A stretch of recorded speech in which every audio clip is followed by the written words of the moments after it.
নবী মুহাম্মদুর রাসূলুল্লাহ সাল্লাল্লাহু আলাইহি ওয়াসাল্লামের উপর অসংখ্য দরুদ ও শান্তির বাণী বর্ষিত হোক, আমিন। আল্লাহুম্মা সাল্লি আলাইহি। আল্লাহ পাক তার পবিত্র ভাষায়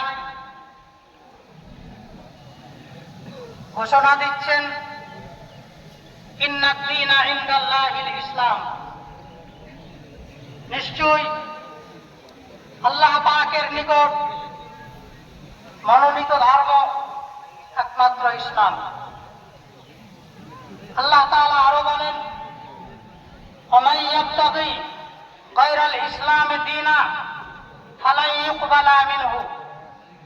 ইসলাম ব্যতীত অন্য দিন, অন্য মতাদর্শ যারা গ্রহণ করবে সেটা প্রত্যাখ্যাত, সেটা গ্রহণযোগ্য নয়।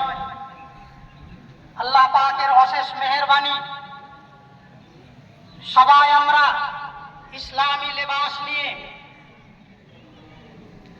ইসলামী কালচার নিয়ে